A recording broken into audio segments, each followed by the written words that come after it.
Hello, every single person out there. Thank you so much for joining me. Happy New Year. Happy New Year to you. Happy New Year to your family. Happy New Year to your loved ones. All right. I trust it's been a great year so far. Welcome to 2023. Whenever you're watching this, right, this video is coming out to you in the first month of the year 2023. All right. I want to say a big happy new year to you. Thank you so much for sticking with Market Faith all through the past, 1.5 years thereabout. It's been a phenomenal journey. And we're only just getting started. We're super pumped, super fired up, and getting ready for the year, ready to do amazing things, ready to do new things in the year 2023, right? So thank you so much for joining me today on Market Faith, all right? I trust you've had a restful season and you are back at work the same way we are back at work, all right? So today I want to start out by speaking to you about what you should be doing in the month of January 2023, right? What should you be doing in this month, right? Whenever you're watching this video, this video is being, streamed for January 2023, and we're just talking about certain things. What are the things that you should be doing as a business owner, right, in the beginning of the year, right? Because the reality is this, okay, right? A new year does nothing for you. That's the truth, okay? So we can be sentimental about it and we can be emotional about it, but the reality is that a new year in itself intrinsically changes nothing. Nothing on the outside changes just because it is a new year, perhaps apart from the weather, all right, depending on what country that you are in, okay? So nothing intrinsically changes just because it is a new year. People change, right, or do things that cause changes in the course of the year, okay? So it's very, very important that you understand that nothing changes just because it is a new year. However, what happens is that for many of us, there is a renewed sense of hope on our inside. There is a renewed sense of motivation to start again, to give it a shot one more time. That's what happens really in the month of January.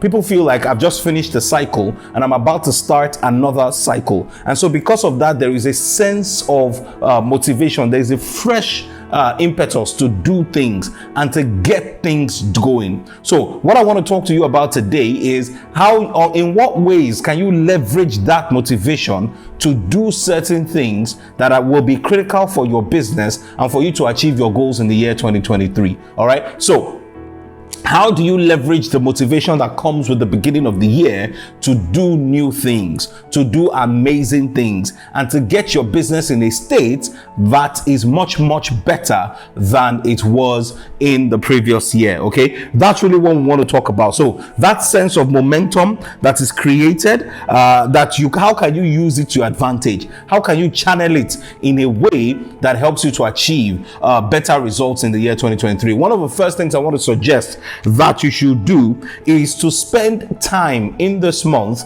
dreaming about your ideal business. Now, why is this important? Several reasons. One of the reasons why it is important is because it gets to motivate you and puts you in a place where mentally you are in a better place and you are motivated again to push and make things work in your business. If you are depressed about your business at the beginning of a new season, at the beginning of a new cycle, that's not a good place to be. In fact, one of the things I want to encourage you as a business owner is to ensure that you are not starting this year tired already. You are not tired physically, but you are tired emotionally. You've done a lot over the years and you're not sure whether this year will be that year for you that will deliver the goods. I want to encourage you today that take out time in the month of January to ensure that you are dreaming about the ideal business. What is the future that you want for your business? Think long term. If your business is still here in the next 5 years, what will it look like, right? One of the things that does for you is that it creates a fresh impetus in your mind, okay? So I remember for me, one of the things I used to do when I was doing a lot, I was actively doing a lot of consulting work, and I've pivoted a bit, from that business, but that's the story for another day. But it's just about taking out time to think about, look, when my ideal clients come in, what's it going to look like? Who am I going to help this year? How am I going to help people? What kind of feedback am I expecting to get from my clients in the year? Okay, how do I expect to add value to them? Who am I doing strategy work for? Who am I doing process documentation for? Who am I doing this for? Who am I doing that for? And in the midst of doing all of that, right, I create this utopia of what my business should look like. And I find that it gives me a sense of energy, it gives me a sense of purpose, and it gives me a sense of, look, you can go in there and make things happen in the course of the year. So do not allow your heart to get tired. One of the things I always say to people is this: stay inspired. Okay, find what inspires you and spend the time in the month of January re-inspiring yourself to ensure that you are prepped up and you are in a great place mentally to do great things in your business. All right, so that's the first thing. Spend time in the month dreaming about the future that you want for your business. The second thing I want to encourage you to do, right, in January, because there is momentum, because there is motivation, is take a course to help you solve some of the biggest problems in your business. So I'll give you an example. If you know that as a business owner, there is a big challenge with sales for you as a business owner, and that challenge maybe usually comes on board around August or around March or around April, whatever. Take time in this season that you are very motivated to take a course to solve that problem specifically. In other words, if you run an organization where you have a particular problem, perhaps with software developers, look for a way to solve that problem in January 2023. Why? Because many times what happens is that in the month of January, people are motivated, people are willing to do things, they are willing to take on tasks and do all those things like that. And I encourage you to do a lot of heavy lifting in the month of January, at least mentally, preparatively, so that you are preparing, right? If there's such a word as preparatively, right? So that you are preparing for the seasons that may seem to be challenging, right? Plan for the down season in your sector. Okay, so for example, if you are in Nigeria is going through an election year this year, 2023. Now, what that means is that there will be a lot of slowdown in government and government related activities. What you need to do is to start thinking about what you should be doing in the season of a slowdown in that particular sector, if that is your sector. So it is very, very critical. The second thing you can do, take a course or start to think about solving problems that you face towards the middle or towards the end of the year. Start solving those problems right now. The third thing you can do is reach out to key relationships that you will need towards the end of the year, towards the middle of the year, right? Think about it in quarter 2, in quarter 3, in quarter 4 of the year. What are the things that you are planning to do?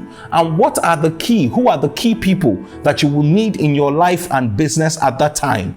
Can you start reaching out to them now? Why? Because when you start reaching out to them when you need them, it will look like the reason why you are reaching out is because of what you want to get. But if you start reaching out now and start wetting the ground, for lack of a better word, what happens is that when you need the relationship to come through, you would have done a lot from now, right, to get to that place, to get to that point where the relationship is something you can leverage to achieve some of the goals that you have set for yourself. All right, so identify key relationships that you will need further down the line in the course of the year and start engaging them now. Okay, the fourth thing I want to say to you is this: if you are a person of faith, January is a great time to spend time to fast and pray concerning your business. If you're a person of faith, January is a fantastic season where you can take out time to fast and pray for your business, right? Pray for favor, all right? I was in church today and it was an amazing time. I was in church on Sunday, right? And it was great, as we started praying about businesses, praying for favor, right? In relationships, praying for key relationships and things like that. So take out time to fast and pray. Why? In the course of the year, some of you may not have the time to do a lot of praying and fasting again. Now is a great time to do that. All right. So I hope these 4 things are helpful. I hope they trigger something in your mind in terms of what you need to start doing to make 2023 a different year. If you're in January already, these are things you need to start doing already. All right. Thank you so much for joining me today. I hope that was helpful. All right. Next week, we're going to talk about how to hit the ground running. What exactly are some of the practical things you can do to hit the ground running in the year? I hope this year becomes the best year for you, and I look forward to seeing you next time. God bless you.